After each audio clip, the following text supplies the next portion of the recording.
የመጨረሻው ፍለጋ ክፍል 2 ጦርነቱ ተጀመረ።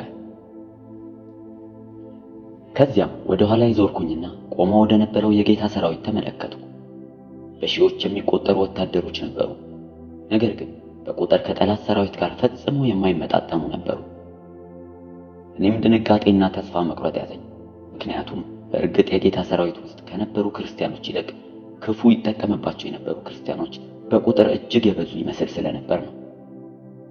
ስለዚህም ሊጀመር የነበረው ጦርነት በክርስቲያኖች መካከል የተደረገ ታላቅ የእርስ በርስ ጦርነት ተደርጎ እንደሚታይ አወቅሁ። ምክንያቱም በጣም ጥቂቶች ብቻ ከዚህ ሊፈነዳ ከደረሰ ግጭት በስተኋላ ያለውን የጨለማ ኃይሎች መሆናቸውን ስለሚረዱ ነው። እኔም የጌታን ሰራዊት በጣም በቅርበት በተመለከትኩ ቁጥር ሁኔታው በጣም ተስፋ የሚያስቆርጥ እንደሆነ መጣ። በጣም ጥቂቶች ብቻ ሙሉ በሙሉ ትጥቃቸውን አድርገው የነበረ ሲሆን ብዙዎች ግን አንድ ወይም ሁለት ቦታ ብቻ ራሳቸውን በትጥቅ ሸፍነው ነበር። ጥቂቶቹም ምንም ትጥቅ አልነበራቸው፣ አብዛኞቹም የቆሰሉ ነበሩ።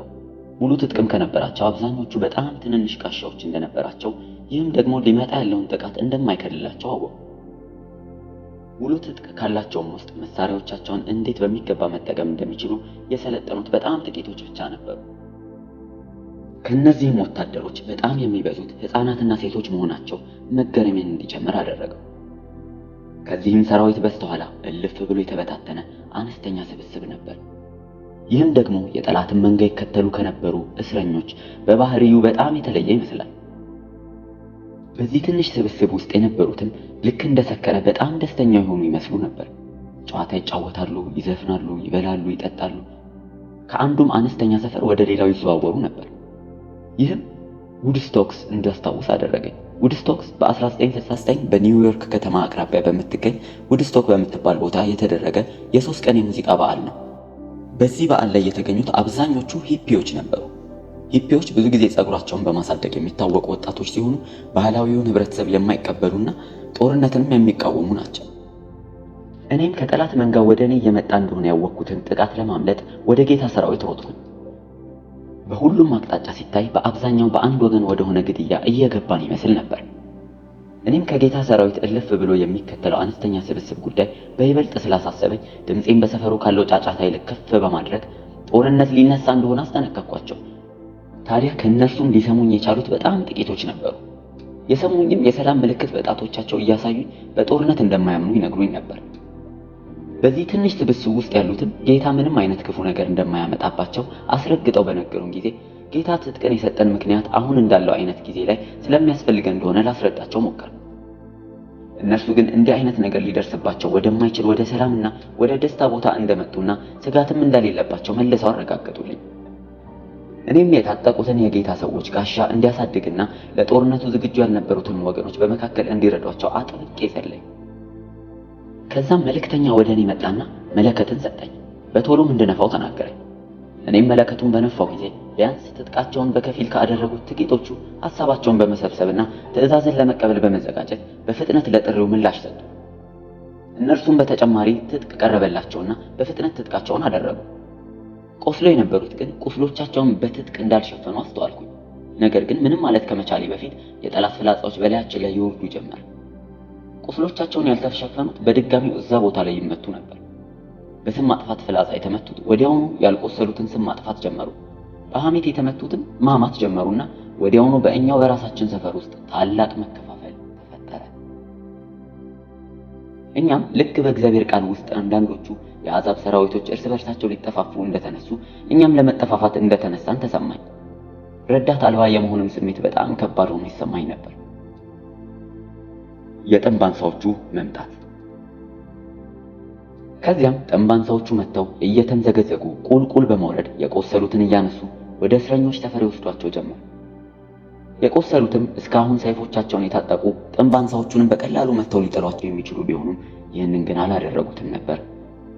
ይልቁንም ዝም ብለው በፈቃደኝነት ይጓዙ ነበር። ምክንያቱም እንደነሱ ባልቆሰሉት ላይ በጣም ስለተቆጡ ነበር።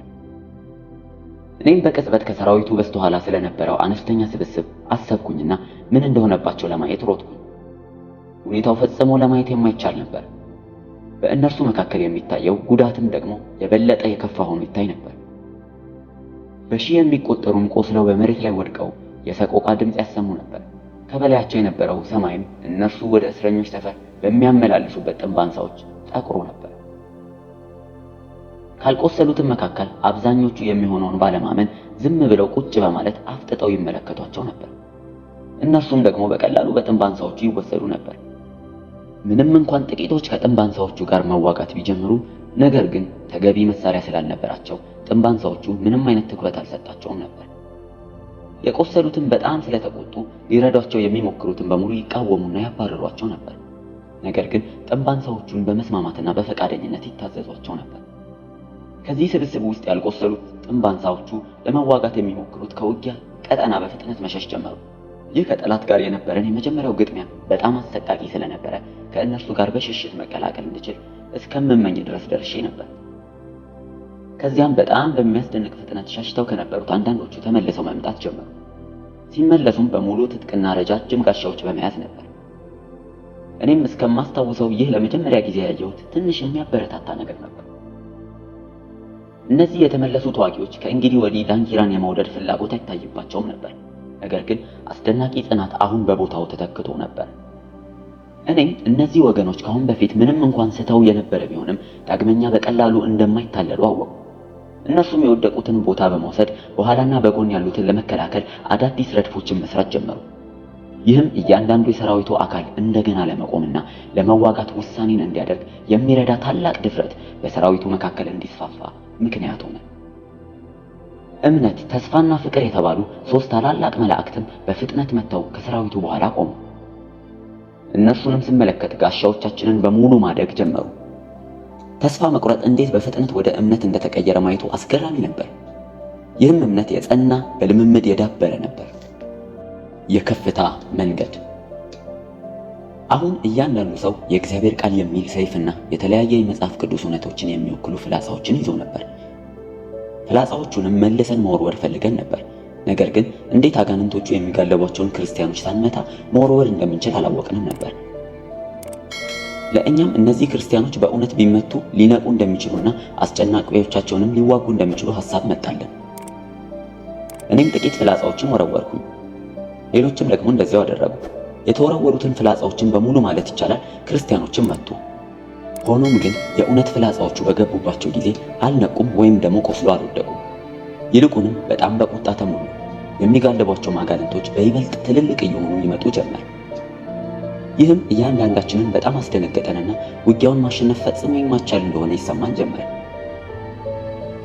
ቢሆንም ግን በእምነት ተስፋና ፍቅር ቢያንስ ይዞታችንን ጠብቀን መቆየት እንደምንችል ተስማማን። ሌላም ጥበብ የተባለ ታላቅ መላእክት መጣና ከኋላችን ካለው ተራራ ላይ ሆነን እንድንዋጋ አመለከተ። በተራራው ላይ ማየት እስከምንችለው ድረስም በተለያዩ ደረጃዎች ላይ የሚገኙ እርከኖች ነበሩት። እርከኖቹም ከፍ ባሉ ቁጥር በጣም እየጠበቡና ለመቆምም አስቸጋሪ እየሆኑ ይመጡ ነበር። እያንዳንዱም የከፍታ ደረጃ በመጽሐፍ ቅዱስ ውስጥ በሚገኝ አንድ እውነት ተሰይሞ ነበር። በዝቅተኛ ደረጃ ላይ ያሉት እርከኖች መሰረታዊ በሆኑ እውነቶች ማለትም እንደ ድነት፣ ቅድስና፣ ጸሎትና እውነት ሲሰየሙ፣ ከፍ ባሉ እርከኖች ደግሞ ጠለቅ ባሉ መጽሐፍ ቅዱሳዊ እውነቶች ተሰይመው ነበር። ወደ ላይም በወጣን ቁጥር ጋሻዎቻችንና ሰይፎቻችን አብረው ያድጉ ነበር። እንዲሁም ቁጥሯቸው አናሳ የሆነ የጠላት ፍላጻዎችን ብቻ ባለንበት ቦታ መድረስ ይችሉ ነበር። አሳዛኝ ስህተት። በዝቅተኛ እርከኖች ላይ ከሚገኙት ክርስቲያኖችም ጥቂቶቹ ከጠላት የተወረወሩባቸውን ፍላጻዎች አንስተው መልሰው ይወረውሩባቸው ጀመር። ይህም ደግሞ በጣም የከፋ ስህተት ነበር። አጋንንቶቹም የተወረወረባቸውን ፍላጻዎች በቀላሉ አቅጣጫ እያስቀየሩ ክርስቲያኖችን እንዲመቱ ያደርጓቸው ነበር።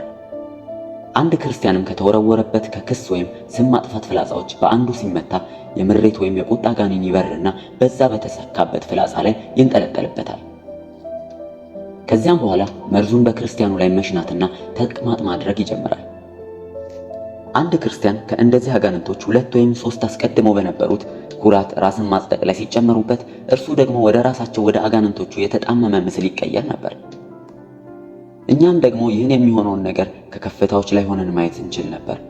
ነገር ግን በዝቅታ ስፍራ የነበሩትና የጠላትን ፍላጻ የሚወረውሩትን ይህን ማየት አይችሉም ነበር። ከኛ ውስጥም ግማሾቹ ወደ ታችኛው እርከኖች ሄደው በዛ ላሉት እየሆነ ያለውን ሊያስረዷቸው ሲወርዱ፣ ግማሾቻችን ግን ወደ ላይ መውጣታችንን ቀጠልን። ከዚያም ሌሎች ወታደሮች ወደ ላይ መውጣታቸውን እንዲቀጥሉ ለመርዳት በከፍታው ላይ ከሚቆሙት ጥቂቶች በቀር እያንዳንዱ መውጣቱን እንዲቀጥል እንጂ እንዳያቆም ማስጠንቀቂያ ተሰጠን። መጠበቅ። በመጨረሻ የወንድሞች ህብረት ወደ ተባለው ከፍታ በደረስን ጊዜ ምንም አይነት የጠላት ፍላጻዎች ሊደርሱብን አልቻሉም ነበር። በእኛ ምድብ ውስጥ ካሉት ብዙዎቹ ይህ ደረጃ ሊወጡበት የሚፈልጉት የመጨረሻ ደረጃ እንደሆነ ማሰብ ጀመሩ። እኔም ይህንን ለምን እንደወሰኑ ተረዳው። ምክንያቱም እያንዳንዱ አዲስ ከፍታ ለመቆሚያነት ይበልጥ አስቸጋሪ፣ በጣም ጥንቃቄ የሚፈልግ ስለነበረ ነው። ሆኖም ግን እኔም ደግሞ ወደ ላይ በወጣሁ ቁጥር ብዙ ጥንካሬ እየተሰማኝና መሳሪያዬንም በመጠቀም በጣም እየሰለጠንኩ ስለመጣሁ መውጣቴን ቀጠልኩኝ። ብዙም ሳይቆይ ክርስቲያኖችን ሳልነካ አጋንንቶችን ብቻ ወርውሬ የምመታበት ብቃት ላይ ደረሱ። ወደ ላይ መውጣቴን ከቀጠልኩ ከሰራዊቱ በስተኋላ የሚቆሙትን የክፉ መንጋ ዋና ዋና መሪዎች ወርውሬ መምታት የምችልበትን ከፍታ ላይ እንደምደርስ ተሰማኝ። እኔም በጣም ብዙዎች በጸጥታ ሊቀመጡ ነገር ግን ጠላትን ሊመቱ በማይችሉበት ዝቅ ባለ ስፍራ ላይ በመቆማቸው ጸጸት ተሰማኝ። እንዲህ እያለን መውጣት በቀጠልኩበት ቁጥር እያደጉ የመጡ ጥንካሬዎችና ባህሪዎች ታላላቅ ድል አድራጊዎች እንዲሆኑ ሲያደርጋቸው፣ እንዲሁም ከጠላት ብዙዎችን ማጥፋት ይችሉ ነበር። በእያንዳንዱ ከፍታ ላይ ብዙ የእውነት ፍላጻዎች ተበታትነው ነበር። እኔም ደግሞ ከዚያ ከፍታ ላይ የወደቁት ሰዎች እነዚህ ፍላጻዎች ትተዋቸው እንደሄዱ አወቅኩኝ። ከእያንዳንዱ ከፍታ ላይ ብዙዎች ወድቀው ነበርና ፍላጻዎቹን በሙሉ በዚያ ከፍታ ላይ ካለ እውነት በስተኋላ ተሰይመው ነበር።